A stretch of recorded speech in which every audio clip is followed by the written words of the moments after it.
And we're live. I want to thank our viewers, everybody tuning in here on New Year's Eve. Happy New Year coming up in the Central Time Zone. You got about 4.5 hours left of 2014. We're going to be recording the Polite Society podcast. And before we do, I want to mention our advertisers, ABN, of course, ABN Army Surplus here in Sioux Falls, Concealment Solutions, Crusader Weaponry, New Jersey Second Amendment Society, Firearms Safety Institute, and, of course, the Firearms Policy Coalition. We'll be rolling here in just a few seconds. We're just finishing our final touches on show notes, and then we'll get fired up here. Are we ready? The intro looks good, and I think we can pretty much just wing the rest. I think everything else is in pretty good enough shape, don't you guys? Let's do this. Yeah. Okay. All right, let me reach over here, and where am I at? There I am. Okay. And hi, and welcome to the Polite Society podcast presented by the Firearms Policy Coalition. We're recording this live on December 31st, 2014. I'm Paul Lathrop. I'm Gary Doherty, and we have a tragic story about a mother shot in a Walmart in Idaho. And we have a lot of listener feedback. We also have some DGUs to talk about, so climb aboard. Strap in. And hang on. Episode 298 of the Polite Society podcast starts right now.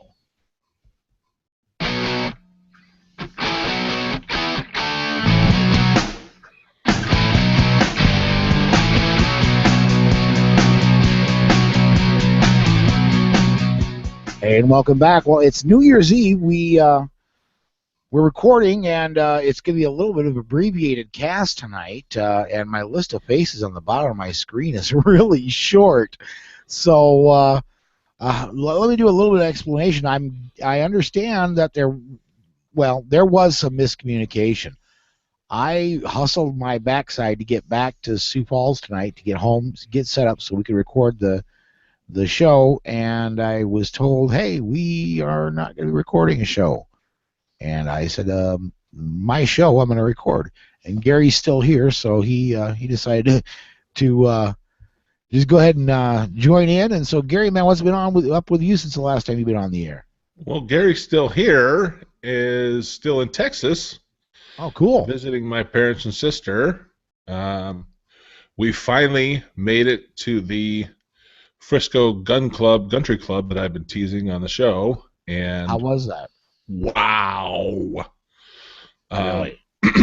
Wow. Next holiday, we all need to meet in Texas and go to this place. My. Is what you're saying? Well, it's open to the public, and it's standard. Well, which is standard for me, about $20 an hour range time. There was an hour and a half wait for that. They have 4 100-yard rifle lanes. There was a 3-hour wait for that. Wow. Now, fortunately, beyond all of that, my parents' regular golf country club is part of Club Corps of America, which Frisco Gun Club happens to also be part of. So we had reservations. This is the coolest thing. I have to tell you about this. I walk in with my, of course, heavily laden gun bag with guns and ammunition and all that kind of stuff. And Eric comes up with the little cart. I put my stuff on the cart. Eric takes it to the vault room until we're ready for it, and then meets us in the... We check into the VIP. We get VIP wristbands. Excuse me. We go through the VIP section, and there's a private 6-lane shooting bay. My bag is sitting there on our lane.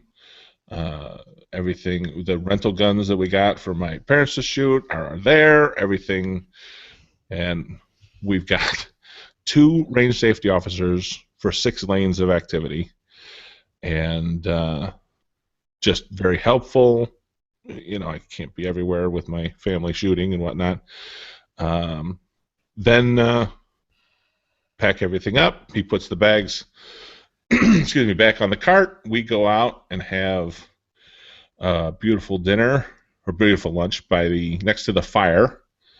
Big giant fire in the middle of the dining room. Wow. And I know, it's amazing.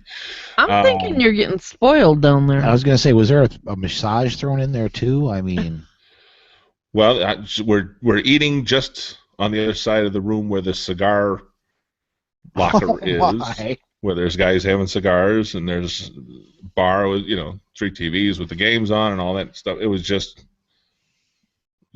amazing. There's links in the last show notes. We can put them in this one if you want. Also, Paul, pictures of the place and links, and it's just a really neat place. It's just a great idea, and like I said, it's working. There's an 1.5 to 3 hour wait to shoot anything if you're not a member. And it sounds like almost concierge type service. The guy comes, gets your equipment, stores it for you, so you don't have to tote it around. Yep. Yeah, that sounds great.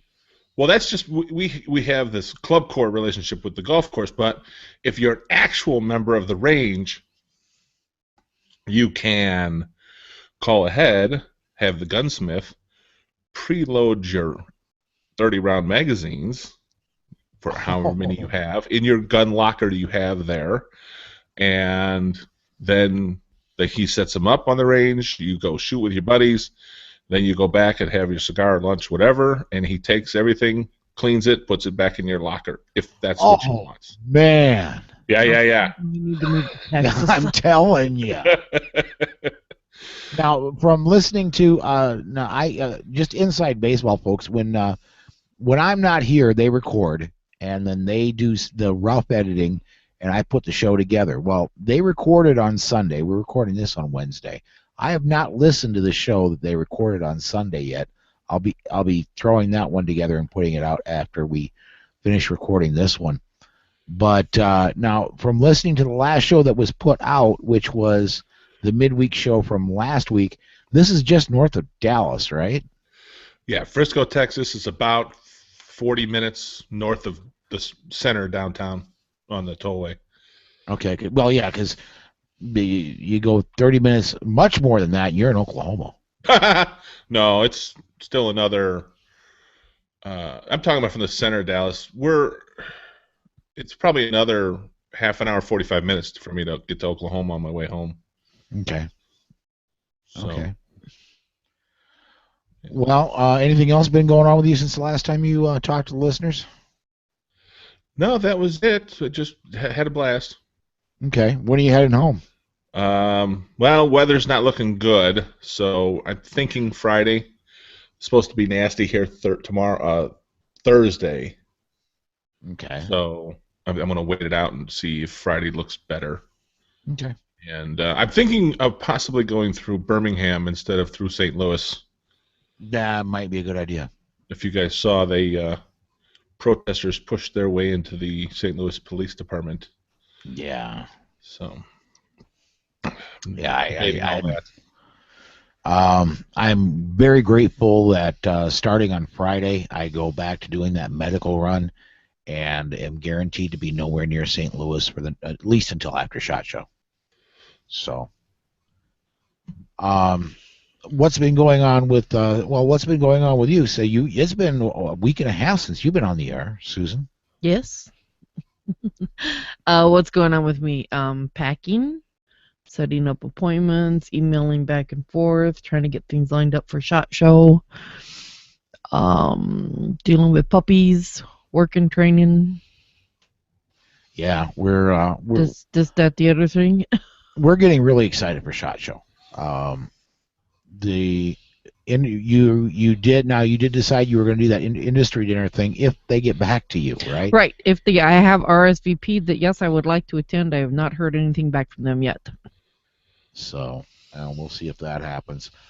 As far as me, just been driving, trying to get money for SHOT Show, and doing a lot of driving, and just got home quite literally an hour and a half ago. Yeah, about an hour and a half ago. And you're going to be doing more driving because this year we're not flying to SHOT Show. We're driving. Yes, and that honestly, I am so glad that we're going to be doing that because A, I get to be armed. B, I don't get groped by TSA. C, I don't have to go through the malarkey, and I get so stressed out by that one day of getting ready to go to the airport, getting to the airport, getting on the airplane, and all the assorted rigmarole, and getting down. When we land in Las Vegas, it used to be a decent airport. Used to be. I am so glad we're going to be leaving Friday. Before Thursday night. Friday, and well, we're debating. We could leave Thursday night, get a few hours, and we're thinking about on the way down there stopping off. And I've always, you'd think as a trucker, I get to see the entire country. Well, I get to see the entire country from the interstate, or I did when I was national, when I ran 48 states. I have never seen the Grand Canyon. And we are debating on maybe taking off Thursday, getting a few hours in Thursday driving, and then taking a lot of time on Sunday and going seeing the Grand Canyon before we go into Vegas. So just haven't made up our mind on that. It kind of depends on, honestly, when I get back that week. But that's one thing we've been thinking about doing. So. Other than that, a little bit of dry fire. That's on the schedule for later tonight. You can't really dry fire very effectively in the truck, but you can. I just haven't this week. I've been so damn busy. And just like I said, just got home. So that's about what's the end of what's been going on with me. Speaking of driving and dry firing, something that I became more aware of. Usually, if I'm going to a gun-free zone in Illinois, I just don't carry. But I've noticed one of the least safe things that I do is unholstering in the car to put it in my car safe when I have to. Right. How do you deal with that? I have an advantage. In the truck, I sit my seat sits almost as high as a kitchen chair does. Uh-huh. My legs are at a 90-degree angle. If I take my foot off the throttle, my feet and set it down in front of the chair, my legs are at a 90-degree angle. I sit very high up, and so it's actually fairly easy for me. I just have to lean to the left a little bit, and I can clear the holster and make it into the where I put the gun for safekeeping when it's not on my body, and it's literally just flip a drawer open for me. Yeah. Yeah. Well, I do a lot of draw practice. I never thought about the reholstering part when I get back in the car. So reholstering for me, I can stand up inside. No big deal. Yeah. So yeah, the reholstering is even less of a hassle than unholstering and putting it into where I keep the gun in the truck when I'm not wearing it. And that's super, super easy. I just stand up and do it. Okay. All right. I just learning. My personal philosophy and the listeners I'm sure have heard this before. My personal philosophy, if you're in a vehicle and you're in a situation where you need to take action, that vehicle is 10 times the weapon than anything you've got on your hip. And if your car is able to move, use your car as a tool to get out of there. If you need to use your car as an offensive tool, it's still 10 times the offensive tool than anything that's on your hip. You're going to do much more damage with that car than you are going to do with a bullet. Absolutely. It's a 3,000-pound guided missile. And so anyway, and we've got a DGU later. We're going to be talking about that a little bit. So why don't we do this? We're going to step aside to break, and we're going to take our first break. When we come back, we do have news, so we'll be doing that right after this. Okay. Now I got to... Yeah. Like I said, it was such a pain. Illinois rest stops are gun-free zones. Yes, they are. Yeah, pain in the ass. Yeah. You know, it's one thing practicing in the driveway, holstering, reholstering with an empty gun. It's a totally different thing when you're in public, et cetera, et cetera. When we come back into news, I forgot I want to do that live promo for training, and so I'm going to do that real quick. Cool. As we come in from news, and then I'll throw to you, Susan. For what? For the first news story. News? News. Am I doing news? You're doing news. Oh, okay. I guess you can do that, and I'll do the news. Okay.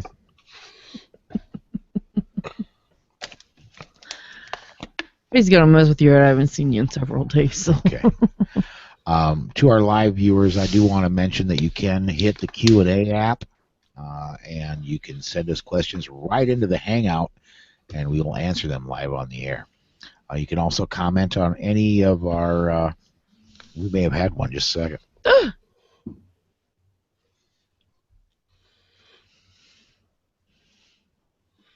Nope. But you can comment on YouTube, and I get it over here in my email, and we will address your comment live on the air as well. So we're going to go ahead and get into our first news segment. Here we go. Coming back at 5. Hey, and welcome back. This is our news segment. Before we get into that, I forgot to mention in our personal news segment, and before we get into news, I want to talk about this. We've got 3 training classes coming up this year. And as you hear this, it's this year because this isn't going to be released until the I believe the 3rd or 4th of January. So the vast majority of people listen to us off of podcast rather than watching us live. But we have a lot of training coming up. And I talked to Bob Main on the phone earlier today. We've got you really should have gotten in on this. We had 5 people that pre-registered for his Bob Main, Ben Branham are coming up in May 15th and 16th to Sioux Falls, and they're going to be doing Beyond Concealed Carry Enhanced. Really cool class, and there was $50 off if you registered by December 31st. So if you're watching us live, you can, for the next, see here, it's almost 8 o'clock. So for the next 4 hours, you can register and get $50 off that class. Go to handgunworld.com, excuse me, and click on the training tab there. Also, we've got August 1st and 2nd, we've got Chaz Murray, the unnamed trucker of the Road Gunner podcast, and Ken Kowalski are going to be coming up to do Citizens Rules of Engagement. It's Citizens First Response, excuse me. That's a 2-day class. Medical the first day and practical shooting the second day. The second day we're going to, and you cannot separate these because the second day we're going to be practicing some of the stuff we learned from the first day. And Chaz made me promise to tell everybody we're not going to be shooting anybody and then treating them. So that was I know it was a disappointment for me too. I was hoping Bolivar would come down and we could shoot him and treat him, but he kind of turned that down. See how he is. I know. And then, of course, coming up 2 weeks after that, May 15th and 16th, we have Kathy Jackson. August 15th and Excuse me, August 15th and 16th. Kathy Jackson's coming back to Sioux Falls. We're going to be doing the Corner Cat training class there. I know, Susan, that's one you've been looking forward to. Yep. And we, for that one, you need to get in touch with Susan. Email Susan at politicsandguns.com, and she can get you info on that, including what you need for the class price, and all that stuff. So that's all the training we got coming up that we wanted to mention, and let's go ahead and get off to news. Let's hurry up and get off to the news. I got to get back on the show notes because I was busy surfing Facebook while you were babbling on.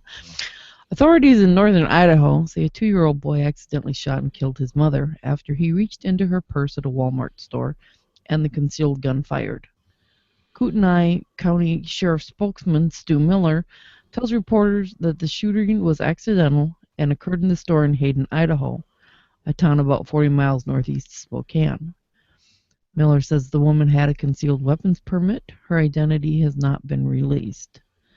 The Walmart closed after the shooting. Hayden is a politically conservative town of about 9,000 people just north of Coeur d'Alene and Idaho's northern panhandle. A couple things I want to say about this one. And Gary, I know you want to chime in on it too. About the only way that can happen is if your gun is in a non-retention holster in a purse.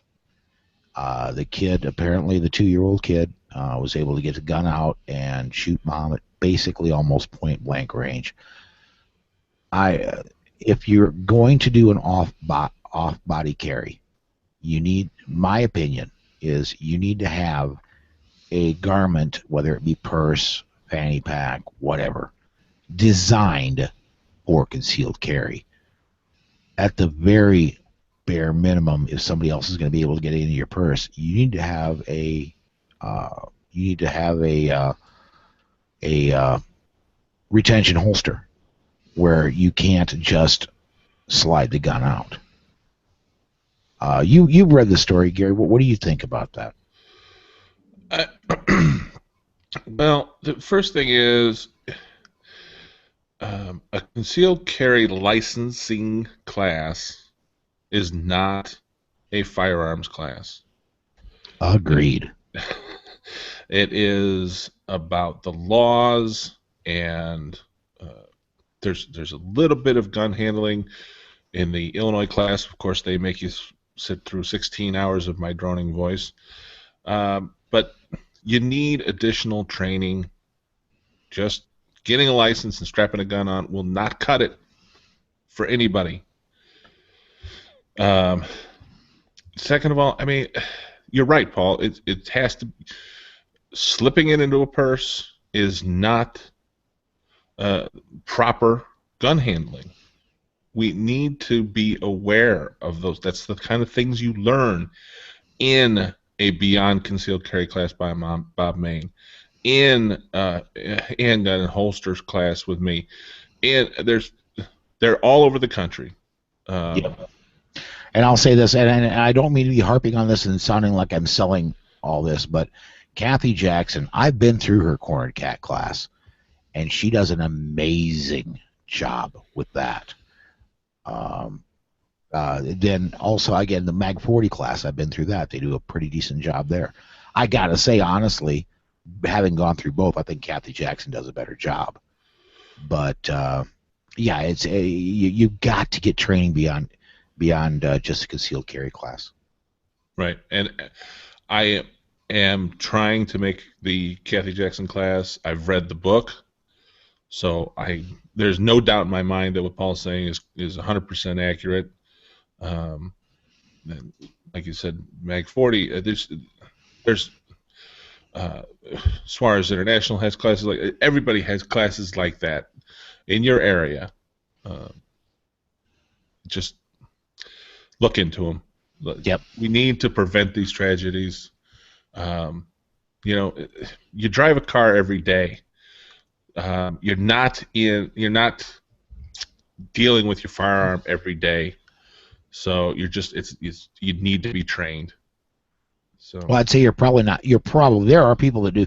You're probably not firing your firearm every day. You are dealing with it, because I holster and unholster mine every day. Okay, I don't. When I get home at night, I take it off in the holster and put it back on in the holster. You know, except for cleaning or whatever. It's or going to the range. But Okay. it's not out of the holster every day, so it's not like, for me, No. and I suspect a lot of people not like driving a car. So See, in at home it goes. It gets unholstered. Mine, when I go to bed, it either goes into a different holster or goes into a lockbox. So, I do want to mention we posted this story up on our Politics and Guns Polite Society podcast Facebook page. And we got a lot of comments on it. I just want to go over a couple of them. Jeff Volmer, who I know Jeff. Jeff's from here in South Dakota, or he did live in South Dakota. He's in Wyoming now. But he's a pastor, and he helped me out when we did some rallies at the South Dakota State Capitol. But he said, my wife does not keep a round chambered, and the safety is always on. Safety devices on our weapons are of the utmost importance. And and that itself got a few comments. But the a couple I wanted to bring up as well.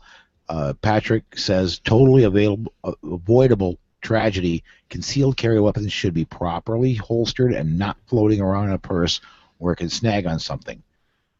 She didn't pay attention what her child was doing. Sad. And then Matt from Sioux City, he's got the was it Geeks, Gadgets, and Guns. Gadgets and Guns podcast. He says a tragic accident is utterly loathsome how the Associated Press twisted this story to say guns are bad. That being said, it tells me I need to start teaching and testing my niece with airsoft replicas not to play with guns. And just one more I want to comment on. Carry the gun on your person, and this is Frederick said this, carry the gun on your person and in a quality holster. Off-body carry is less than ideal, to say the least. Realistic and relevant training is paramount as well. Totally avoidable tragedy. So, yeah, I think Idaho, she does have to go through, I'm pretty sure Idaho has to go through a training class. Obviously, the concealed carry class wasn't enough. Get more training, please. See, and that's something we can talk to Clark about. And I don't know if you're aware of this. You know that my brother lives in Idaho. Yeah, it was just north of Coeur d'Alene. Right. They live in Hayden, Idaho, where this happened. Okay. So, and that's, I know he has talked about getting some guns, and several family members that we have that live out in that area have talked about getting some, so maybe we'll have to talk to them and find out what the requirements are. So what's our next story? Another concealed carry failure happened that might have been prevented by open carry. In this rare event, a concealed carry weapons permit holder was robbed of his defensive firearm.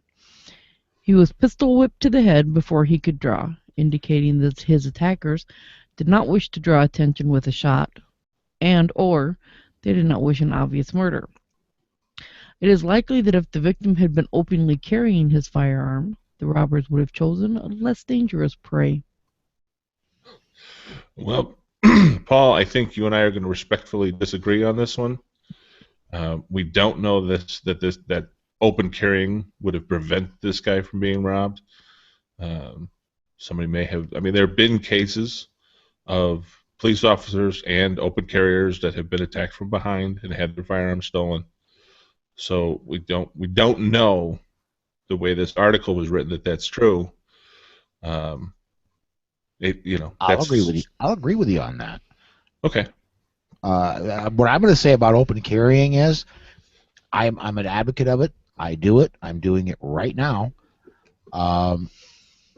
However, you've got to be hyper vigilant. You've got to be totally aware of your surroundings. And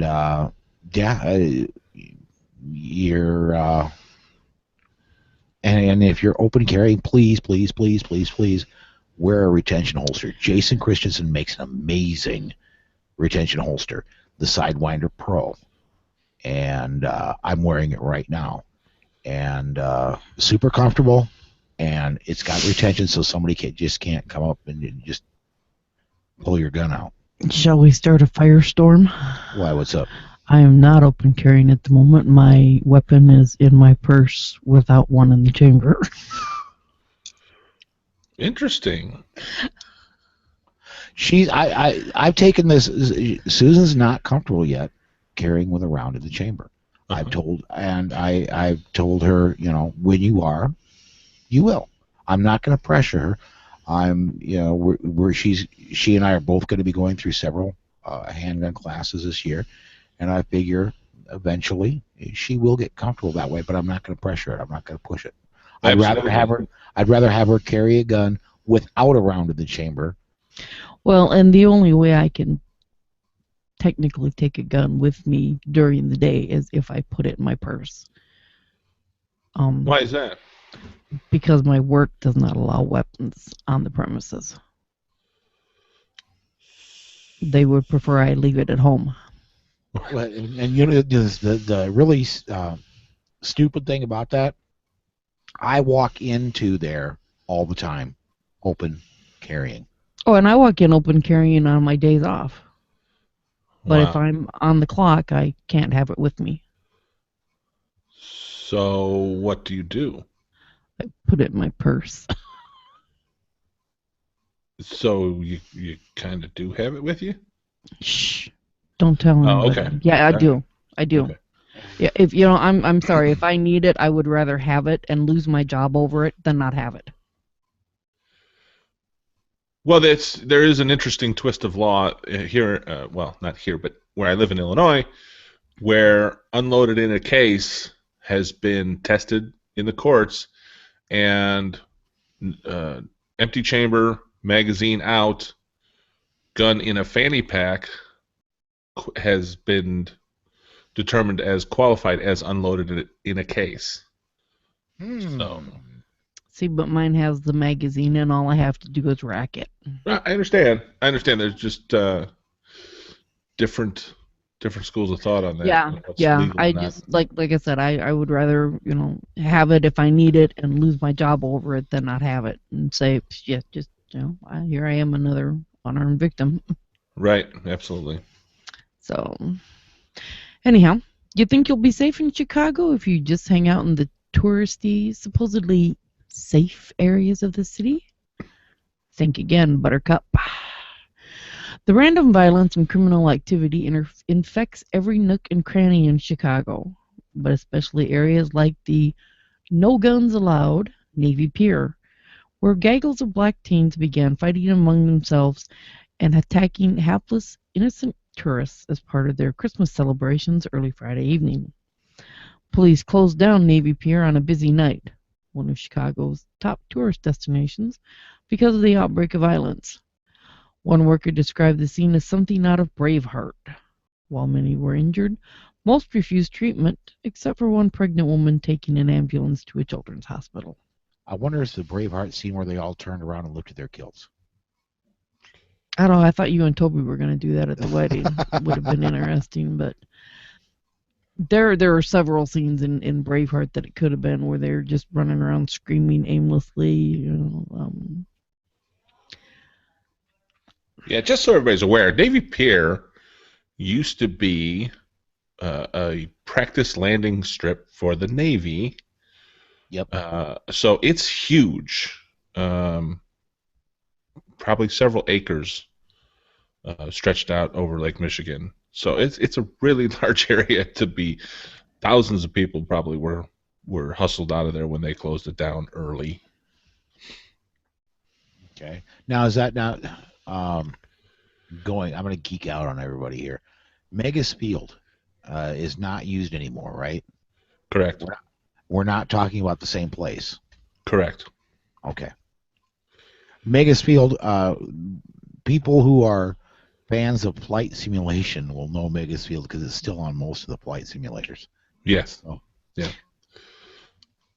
This is really, really big. There's a giant Ferris wheel on there. I mean, there's lots of meeting space and convention space. It's really, really big.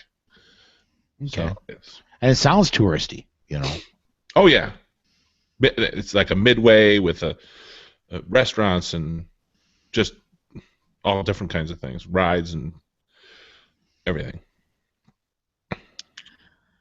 Well, it may have sounded like gunfire, but what caused hundreds of people to scatter at the Chicago Ridge Mall over the weekend was apparently the sharp clang of pots or lids at a restaurant, according to police.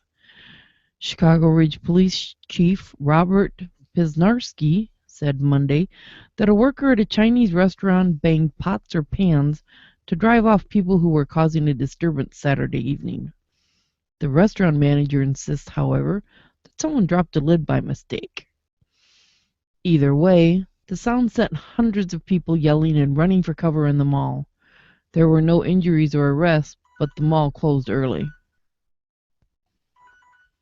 Right, we talked about that, I believe, on the last episode, and people reported hearing 3 pops successively, and like I said, there's 2 videos out there, cell phone videos of people just running, screaming. There was a lot of people milling around, fighting in the food court, and like I said, then they all ran out at this sound of apparently pots. Also, gun-free zone.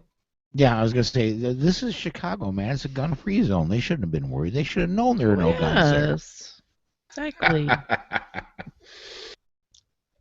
right. Well, let's go ahead and get to the gun quotes. I'm going to take the first one because I really like this one, and I want to say thanks to Gary because he lined all these up. The first one is from Robert Heinlein, and of course, you all know that our name of the show comes from him. There are no dangerous weapons, there are only dangerous men. Who wants to take What's that? I said, who wants to take the second one? Susan can take the second one. I love the last one. Okay. Though defensive violence will always be a sad necessity in the eyes of men of principle, it would be still more unfortunate if wrongdoers should dominate just men. St. Augustine. Still true today. Amen. And our third gun quote comes from Sam Cohen, the inventor of the neutron bomb. And he says, the philosophy of gun control. Teenagers are roaring through town at 90 miles an hour, where the speed limit is 25. Your solution is to lower the speed limit to 20. Great quote. That should slow them down to about 85. Or they could just make them mad and they'll do $1.05. There you go. So, all right. That's the end of our news segment. We're going to step off, and when we come back, we've got DGUs coming up right after this. Okay. Hang on, let me just tighten this first one up for you, just a skosh. He's going to tweak it. I'm going to tighten it. He's going to twerk. Oh, my God. Tweak. No twerking allowed. It's a family show. We're gonna have hot takes for this one. All right. I still can't get it on one page. Oh well.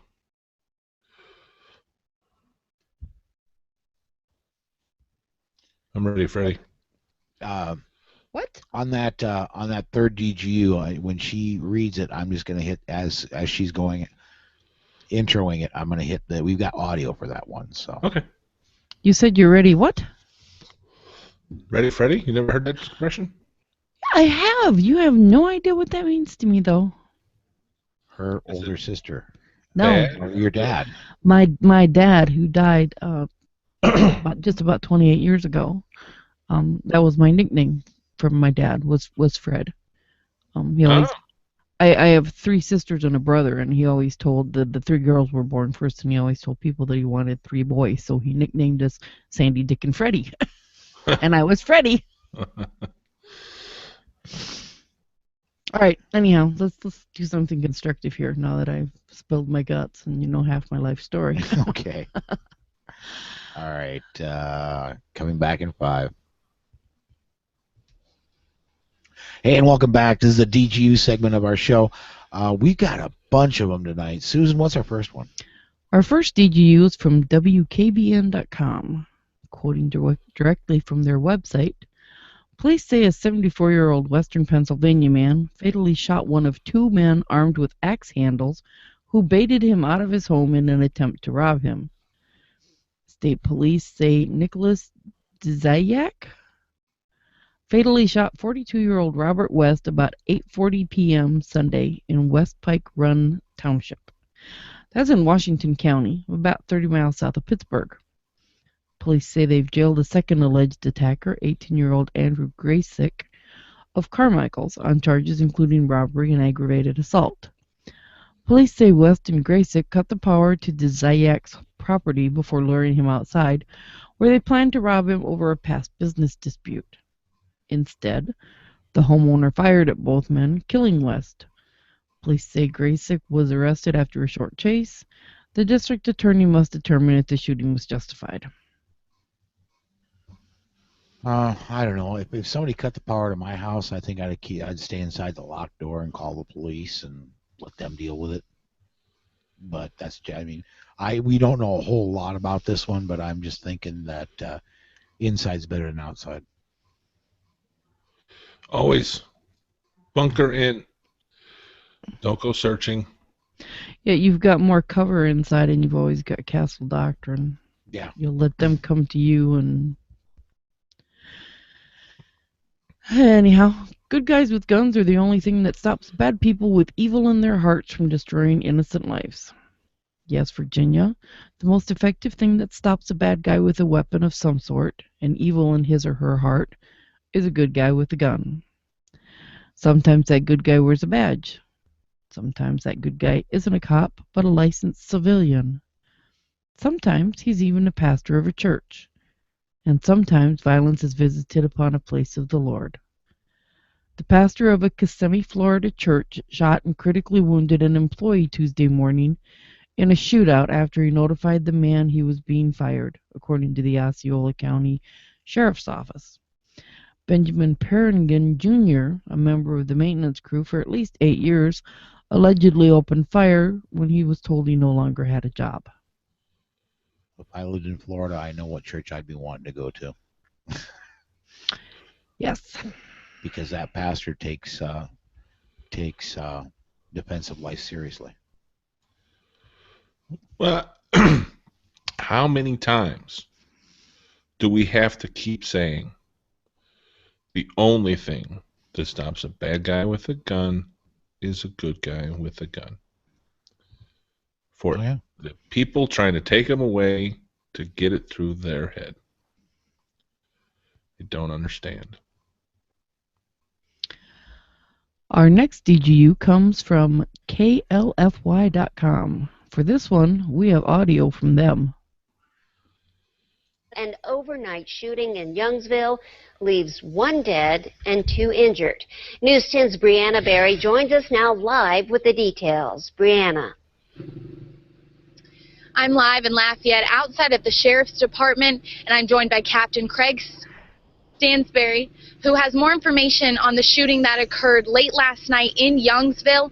As we said earlier, left 1 dead as well as 2 injured. Captain Stansberry, what exactly occurred late last night?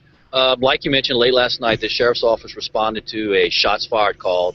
We believe in the 200 block of Austin Road. This was a business location. Upon our arrival, we spoke with the business owner there. He advised that earlier that evening, maybe 2 hours prior, his business was burglarized. He had several guns taken from the business during that burglary. Upon his arrival again that night, his alarm had gone off again. He lives nearby, so he actually just walked to the business. And when he did, he said he was confronted by 2 individuals at that residence, at the business. And then the individuals apparently were in a vehicle or got into a vehicle. He said he was standing by his building. They drove the vehicle towards him, and his statement, attempting to hit him. They hit the building, also struck him. He said at a particular time he looked into the driver's side window and saw the driver produce a handgun pointing at him. He advised it. He also had a handgun, and he fired in response to that. The vehicle fled away. We got reports while we were there that I believe in a nearby street, a vehicle matching that description was found there. When we responded to that location, we found the suspect vehicle. We did find who we believe the driver, Latarius Walker, a 19-year-old from New Iberia, was deceased in the vehicle. He had several gunshots. Also, another individual was standing near the vehicle, Lamar Brooks. He's a 17-year-old from New Iberia. He was there. He had 1 single gunshot wound. He was taken into the hospital, treated for his injuries. The vehicle that we found that they were in was also a vehicle stolen out of Lafayette. Lafayette PD was looking for it, and the stolen guns from the previous burglary were also found in that vehicle. Okay, well, thank you, Captain, for being with us. And as you can hear, it's a lot of incidents that occurred last night. The Sheriff's Department is still investigating and will continue to look into everything that occurred in Youngsville. We will continue to update you with any of that information as we receive it live in Lafayette. For KLFY News 10, I'm Brianna Berry. I don't know what, and I tried filtering it in the few minutes I had, and I just could not filter out that background noise, and I apologize for that. That's just a straight feed from the news story. But what impressed me about that one is the idiocy, really. The people, the two perpetrators broke in and stole guns. Okay, they're moving back that way. They see the owner. Do they think the owner of a place that has guns in it might not have, I don't know, maybe more guns he's carrying with him? Right. So, good on the business owner. I'm guessing it was a gun shop. They didn't say in the story, but good on the business owner for defending himself, and everything turned out for the best. And it sounds like he was injured, but I'm glad he wasn't injured worse. Yeah, you're right. Put it under the dumb criminal file. We'll go steal guns from this guy. Like you said, we don't know if it's a gun store or whatever, but they knew he had guns. They were going to steal guns, and what a surprise! He had a gun on him. Yeah. All right. Let's go ahead and move on to the next one. What's the next one, Susan? We have this one from Fargo's WDAZ.com. A passerby with a handgun stopped 4 people from assaulting and robbing a 36-year-old man Monday afternoon in downtown Fargo, according to Fargo police. Lieutenant Joel Vittle said one of the 4 knew the victim and lured him behind a building in the 900 block of NP Avenue. There, the man was assaulted, knocked unconscious, and robbed of his wallet. Police were dispatched to the scene about 12:10 p.m. and learned that the passerby, who had a license to carry a concealed weapon, brandished his gun to end the robbery. All 4 of the alleged robbers were being held Monday evening at the Cass County Jail. Spencer St. Clair, 19, and Michael Guy, 33, were each arrested on a robbery charge. Neither man has a permanent address. Linda Miller, 37, of Moorhead, was booked on charges of robbery and felony possession of drug paraphernalia, as well as an outstanding warrant for a misdemeanor assault. Flora Eagle Chasing, 42, of Moorhead, was booked on a robbery charge, along with an outstanding warrant for failing to appear in court. That's the class of society right there. There you go. Well, and it sounds like no shots fired. All he had to do was brandish his weapon to end the robbery, and apparently held him there. Yeah, it was more than ending the robbery, sounds like. According to NBC Philadelphia, a man identified as Angel Suarez Madero climbed onto a second-story apartment balcony in Philadelphia, broke into the home, and stole a dog from inside. Madero then jumped from a second-story window with the dog. He broke into a first-floor apartment and began assaulting the residents inside. One of the residents was armed and opened fire on Madero, who still continued to fight despite suffering close-range gunshot wounds. Madero was eventually subdued and taken into custody by police. He was transported to an area hospital for surgery, where he remains in critical condition. The dog that was stolen ran away during the ordeal and is still missing. Ollie is a 4-year-old penny-colored long-haired dachshund and weighs approximately 17 pounds. The owner is hoping he can be found. This incident is one of the most common types of defensive gun uses. That is, one in which no one was killed. Despite this being one of the most common types of defensive gun uses, these incidents are often not included in statistics about defensive gun uses. Many of these statistics and studies focus solely on justifiable homicides, which represent only a fraction of total defensive gun uses. Well, that would apply to the previous story as well. No shots fired. Right. On that previous story. This one there was. And two things on this. Nobody died, but there were shots fired. And despite being shot, the guy kept fighting. And so if you are hit, and I can't say this enough, if you are shot, that doesn't mean the fight's over and you've lost. If you get shot, until you are unconscious, keep fighting, keep thinking, keep working. Absolutely. You covered it. Well, I'd like to mention we do post each of our news and defensive gun use articles at PoliteSocietyPodcast.com. Please head on over there, take a minute, look them over, share them with a friend, and please let your friends know about the show as well. We're growing, we're continuing to grow, and we'd like to see that happen still again. We have got a ton of email to talk about. We have got a bunch that came in, and even another voicemail came in, and we're going to get to all those when we come back right after this. Okay. And no comments on YouTube, so I think we can get right into this. Do you want to read these, Susan? I don't know, do I? I can do that, that's fine. Okay. Was that you or me going buzz buzz? Me. Okay. That's my Argus 911 Twitter going off. Okay. Do you realize in the city of Sioux Falls we have had 42 armed robberies this year? Doesn't shock me. There's been that's almost one a week. There's been a number of murders. What's an Argus 911? Argus Leader is our local newspaper, and Argus 911 is their Twitter feed. Whenever anything happens on the scanner, they'll tweet it. Okay. They'll tweet it. So yeah, but there's been six murders this year. Yeah. Not a tiny little city anymore. Nope. Okay, here we go. Back in 5. And welcome back. This is our email discussion of the Polite Society podcast, powered by the Firearms Policy Coalition. As I said earlier, we had got a lot of them. Susan, what's our first one? This is an email from Braden. He's a longtime listener, and we haven't heard from him for a while. So, dear Paul, I really enjoyed the prepper discussion you recently had on episode 296. Thank you. Regarding the shotgun suggestion and your comment to consider a 20 gauge, I had some thoughts, which I noted below. By the way, Masada, you wrote a commentary about the virtues of the 20 gauge and calculated the reduced recoil versus yield and found it to be a good deal.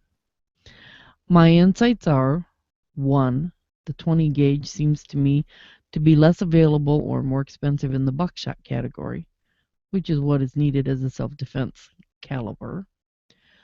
And 2, reduced recoil 12 gauge buckshot ammunition is reasonably easy to shoot with all the needed bang for the buck, pun intended, and is plentiful. So please consider the reduced recoil 12 gauge ammunition since it addresses your justified recoil concerns. By the way, I look for law enforcement 8 pellet, which seems to pattern well from a variety of manufacturers, which may be due to the pellet arrangement. One final thing, I would recommend that shotgun users go with only 1 gauge due to the substantial risk of putting a 20 gauge shell in a 12 gauge shotgun. For me, I vigorously marked, and as soon as it was possible, I got rid of all 20 gauge ammunition from a friend's borrowed 20 gauge shotgun. Just too much risk. Best regards, Braden. Well, thanks for writing in, Braden. Good points, all of them. I still like to 20 gauge myself.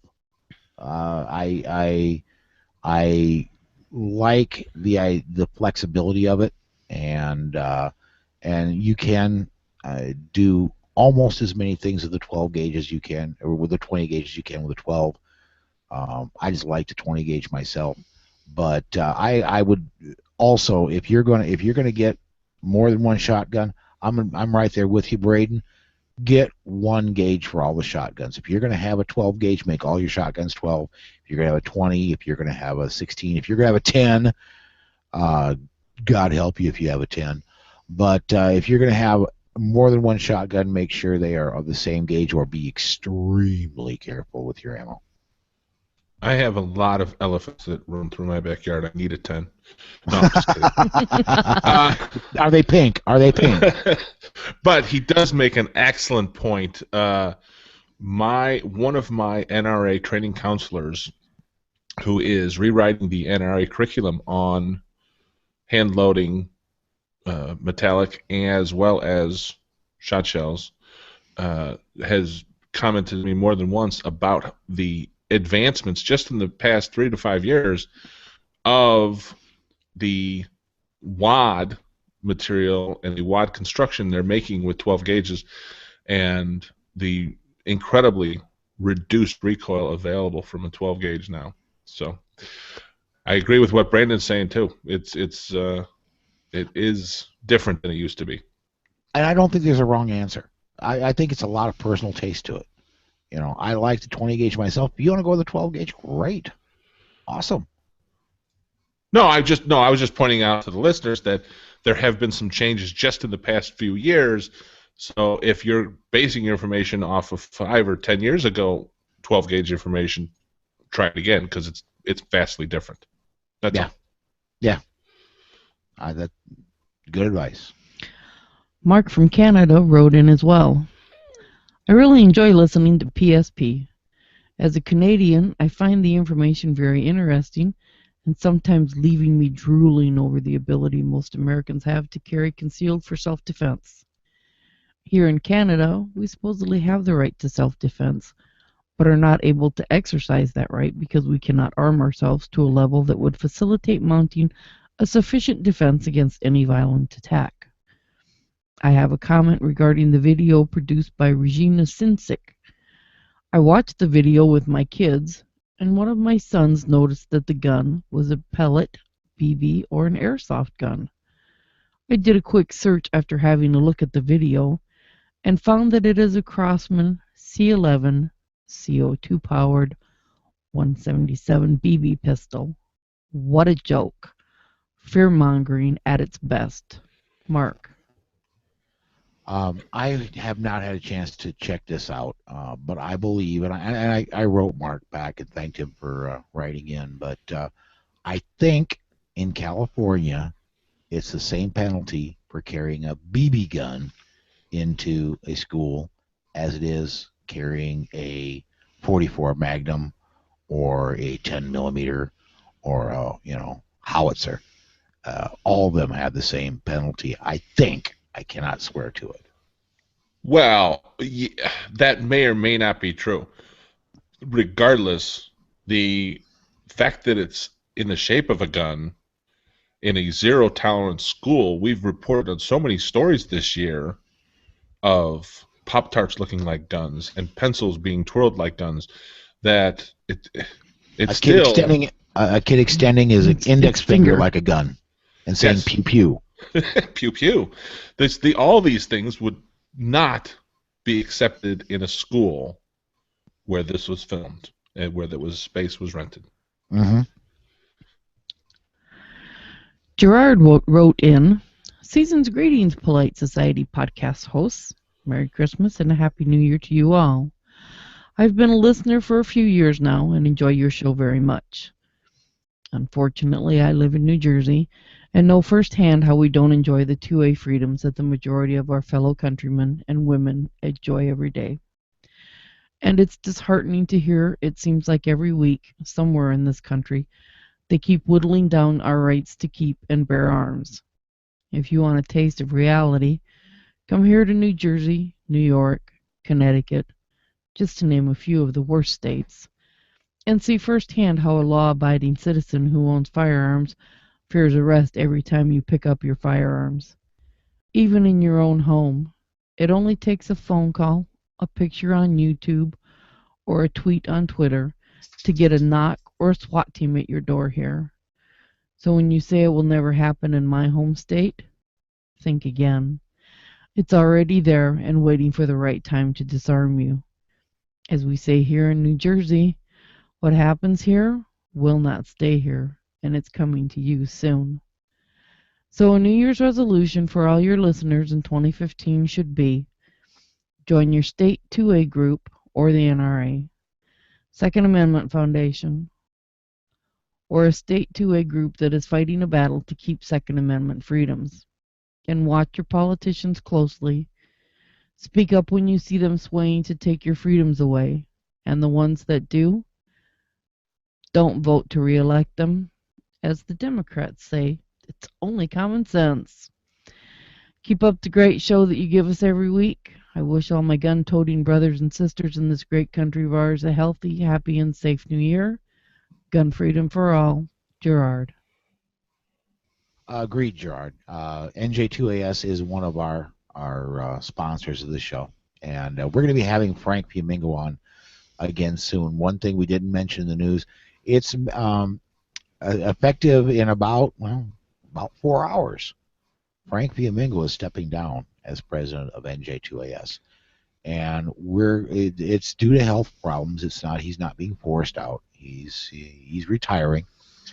But we're going to be having him and the new president of NJ2AS on in the very near future to talk with us. But yeah, join your local. We've said that for a long time. Join your local and state organizations as well, and especially places like NJ2AS, places like the New York State Rifle and Pistol Clubs. Places where in states, I'm sure Connecticut has a state-level NRA organization, but in Massachusetts or Maryland, if you're in a place where you got good gun rights, join an organization in a state that doesn't have such great gun rights. Illinois has Illinois Gun Owners, or no? What is Gary? Help me out here. Illinois Carry. Illinois Carry. There we go. Yeah. But California has Cal Guns, and there is a huge list on our website of numerous state organizations that you can check into and join. And if you check out now one that covers them all, and this is another sponsor, and I'm going to crow about this one, and I don't care if you think I'm selling stuff, and that's the Firearms Policy Coalition. NJ2AS is a member. Cal Guns is a member. There's a lot of members all over the country. If you need a place to join, look up the Firearms Policy Coalition. There are a lot of these places, these groups that are members of that. We didn't make it a story, but there was a comment by a gun writer, a small article, about Oklahoma and Nebraska suing Colorado because of their marijuana laws, and the marijuana is making it to Oklahoma and Nebraska from Colorado because they legalized it. The reference was that now legal scholars don't think this case has any legs, but the reference is if the mayor of Illinois, the mayor of Chicago, feels like suing Indiana because they don't have as strict the gun laws as Chicago does, it would be a similar type of case, and this case needs to be stopped now because it ends up being our local politicians wasting our tax dollars trying to take away our rights. Right. So you need to join these groups. They're ever vigilant. Their numbers speak, the number of members they have. So it's very important. Well, I want to go squirrel a little bit on this. I had not heard about that yet, and a couple things on that. Number one, I mean, Colorado did a lot of things really screwy. Legalizing marijuana was not one of them. I don't use it myself. I cannot because I drive truck, and even if it is, I got news for you, Colorado truck drivers. Even though it's legal in the state where you live, if you use it, you're going to get tested. Guess what? DOT doesn't recognize Colorado law. you're still going to lose your job, dude. So I because I drive, I don't use it, and I probably wouldn't anyway. But Well, because I carry, I don't. So I'm yeah, 100% with you. I personally, I think, that it should be legalized simply because we've absolutely lost the drug war. We tried prohibition one time with alcohol, and prohibition of marijuana has worked just about as well. We got a comment from the website. Wow. So much to comment on with this episode. I'm not sure what episode they were talking about. It was 296, I believe. Okay. Thank you. This episode got me through a 60-minute bike ride in the gym, working off my Christmas dinner. Number 2. Don't tell the unnamed trucker, but his podcast has indeed become my second favorite podcast, thanks to this one. Dude, awesome. Number 3. Martha McSally is a U.S. Air Force Academy graduate and former A-10 pilot and the first woman in U.S. history to fly a combat aircraft into enemy territory when she flew into Iraq. Her badass bona fides go on and on. Check out McSally versus Rumsfeld. Let's hope she holds tight on Second Amendment issues. Number 4. Love that you added Susan to the podcast in a prominent role. The contrasting voices, the additional exchange of ideas, and one more person to poke fun at Paul. Keeps the podcast interesting. You don't poke fun at me, do you? No, I would never do that. Number 5. I was intrigued by the dash cam discussion, and it's prompted me to consider adding one to my vehicle. There's a lot of research on features and capabilities. I started with a YouTube search on A Beginner's Guide to Dashcam/Car DVR Cameras. I'm hoping Paul can share what he currently uses and what he's considering as an upgrade. Number 6. Keep up the good work. Thanks. Wow. As far as the dash cams, honestly, the dash cam I've got, it was a Walmart special. Yeah, I don't even remember the brand name of it. The box is somewhere around here, but I'm not going to go searching for it. But it's just a cheap $40 one, and as I said, it's going to be moved to the pickup when we do upgrade.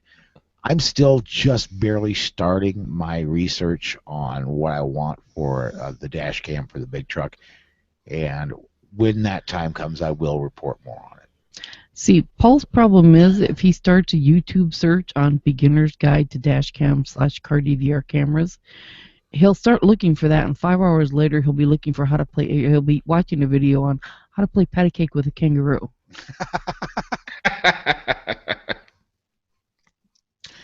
We'll do our best to keep him on track.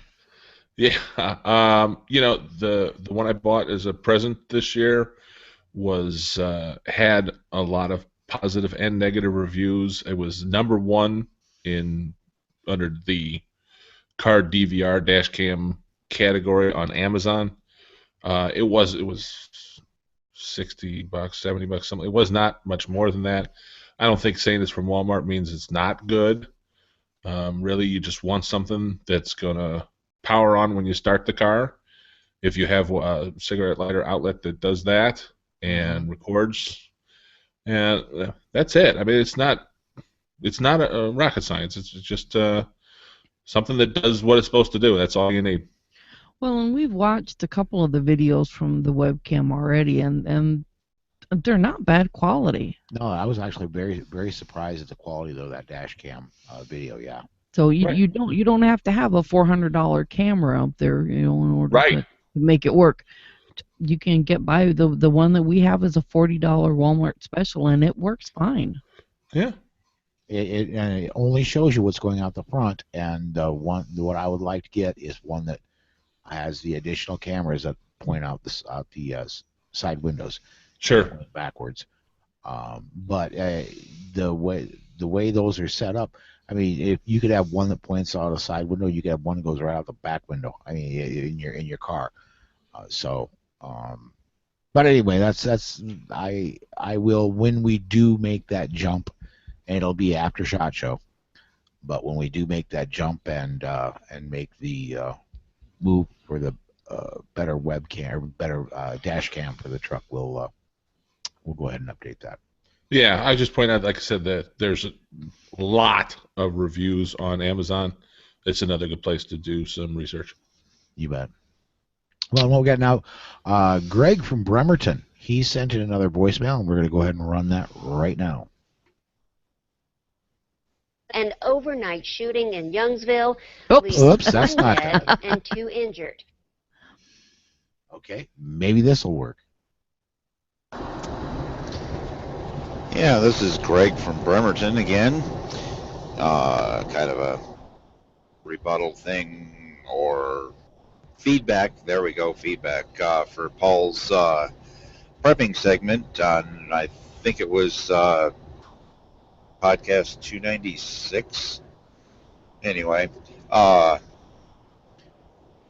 you guys were talking about shotguns, but I didn't hear any mention about the tube inserts you can put in shotguns, both the pump actions. I think they would work in autos, and they make longer ones that are like 7 or 10 inches long for the break open shotguns or single shots or side by sides or over and unders, whichever, that you can shoot pistol or rifle rounds, and the tubes are rifled, so you can be able to hunt a little bit more accurately with your shotgun. Might want to mention that. And you guys were also talking about, like, for vehicle preps and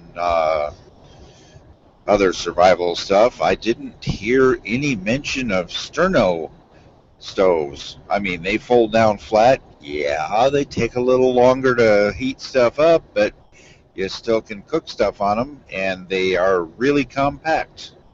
I go and carry one in the semi. I also have a electric hot plate, so I don't use it much, but it's a kind of a backup thing. Also have a single burner propane burner that screws on top of the can that I use occasionally also. But yeah, I thought I'd throw that in there. And my favorite for 22 for survival and stuff is the little AR-7. It might not be the highest quality thing, but it does break down and fits up inside its stock. And oh my God, we can't talk about that one. No, it's got high capacity magazines and stuff for New York with 8 rounds. Oh my God, we wouldn't want to have that. Oh, sorry, little pun there. You also get 15 round magazines for it too, but anyway, so I just thought I'd throw that one in there. Something you may want to look at. And for those that want a little bit more exotic ammunition for 12 gauge, FireQuest.com carries all kinds of weird and exotic stuff that's not good in all the states and stuff, especially like Illinois and Chicago area and stuff like that. That is still the United States, right? Oh yeah, it's one of the 57 states. But yeah, they carry flechette rounds. They carry the slugs with buckshot, all in the same deal. They've got the, for lack of a better way of putting it, bolo. They got two little balls with a piece of chain in between, or wire in between them, that really mess people up. But you know, like I say, those things aren't legal in all the states. They've got other weird and exotic ammunition for 12 gauges, maybe 20 gauge. They also carry stuff for my 26.5 millimeter flare gun and that kind of stuff. So anyway, all right, well, you guys have a good evening. I guess you had a good Christmas, and I'm on my way across, trucking across Montana right now on my way to New York. So all right, have a good one. Have a happy new year. Take it easy. Drive safe. and enjoy yourself at SHOT Show. Please give us good updates. Thank you. Well, we will be, if this year is like last year, and I expect it to be, we'll be doing daily shows from SHOT Show. As far as some of the other stuff he said, Sterno, yes, it'll work. I'm not a huge fan, but it's a backup, and it's a viable backup. I had one of those when I was a Boy Scout, and it dried out. Is that not a problem anymore, or? I honestly don't know. That'd be something to talk to Gary Harpster about. Okay. And we're not at ABN today, so yeah, I mean,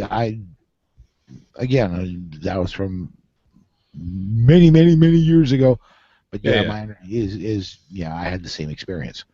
So, but I mean, as a backup, yeah. There was a lot in there. Goodness. Trying to remember what else. AR7, yeah, I like the AR7. They're Can actually you tell us what that is? It's the AR7 is the Air Force issued them to fighter pilots, and it's their survival gun. It's if you just Wikipedia or Google search or whatever, it packs up really tiny, and it shoots a .22 long rifle, and it's a really neat little gun.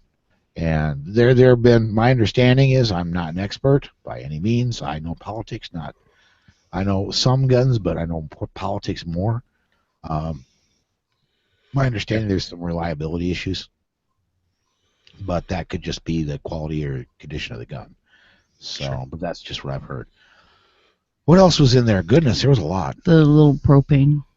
Propane, yeah. I've considered running a propane stove in my truck, but honestly, I don't. I carry so much stuff in my truck that would be. I carry I have an electric burner, an electric stove that I use, and I carry a toaster oven, and so just adding one more thing. No, I could see. And propane, you need to be careful with. If you're going to burn propane in an enclosure, you need to make sure there's proper ventilation. Yeah, same thing with sterno. You would need to make sure the windows are open and all that. With my little electric, I got a little two burner or two element electric stove, and I can make pretty much anything in the truck. And the benefit this time of year is, when I make dinner, man, that truck gets warm.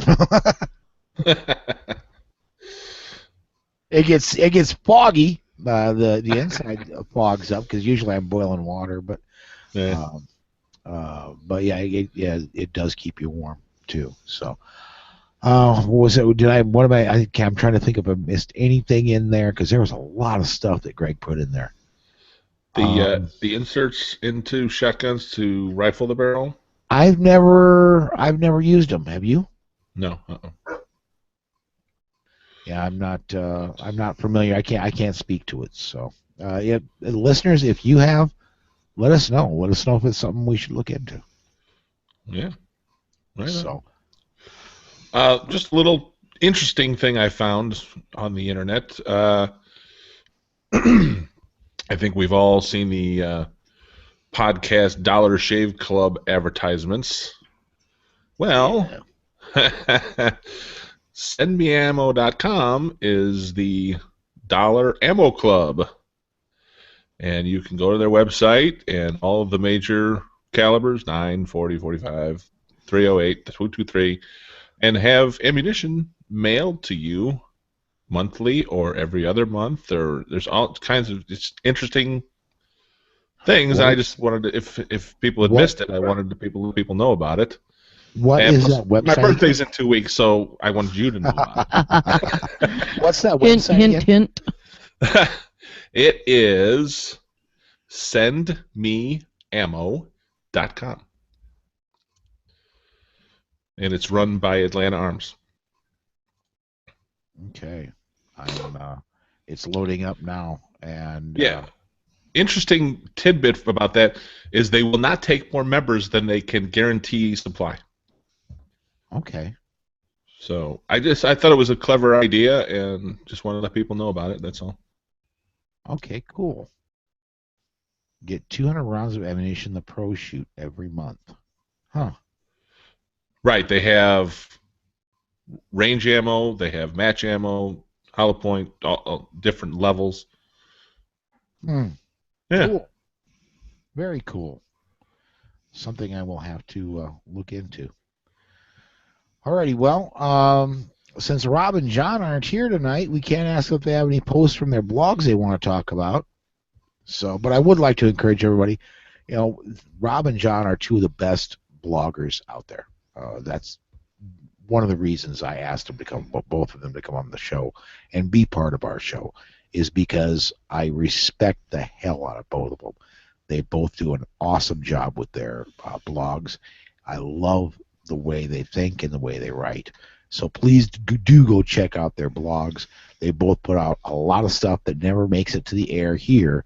They put out posts that they don't talk about while they're on the air here. So, but they're all worth reading. So please do go check those out. I think that does wrap up another episode of the show here tonight. And I will be here on Sunday for the next one. Gary, are you going to be here? I am trying to be here. I'm leaving Friday for head back to Illinois, depending on weather, etc. It's really only a 14-hour trip, but I'm not going to. Last year, we ran into a blizzard in Springfield, Illinois, and spent 2 days there because the highways were just a mess. And I don't have cargo that has to be there overnight, so we just stayed. Stayed, let it clear up, warm up a little bit, let the roads get dry again, and so I should be home in time. No guarantees. Okay. All right. Well, that does wrap it up then. Until the next time, everybody. Stay safe. Be aware. And we'll see you down the road.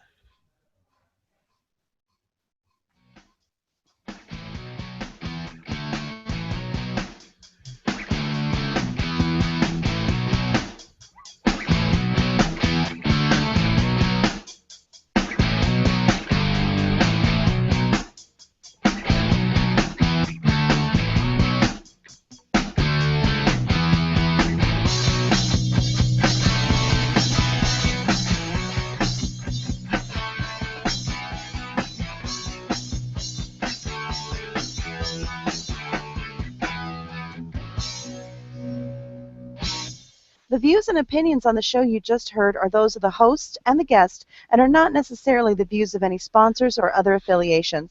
But hey, not everyone is as smart as we are. This show copyright 2014 by Paul Lathrop and Polite Society Podcast. Okay. I want to thank everybody that watched, and I want to mention our advertisers again. ABM, Army Surplus, Concealment Solutions, Crusader Weaponry, New Jersey Second Amendment Society, Firearms Safety Institute, and, of course, the Firearms Policy Coalition. We'll be doing this again Sunday about 4:30 Central Time, 5:30 Eastern, and 2:30 out on the West Coast. And please come join us on Sunday. Thanks, everybody. I'm going to go ahead and take us offline.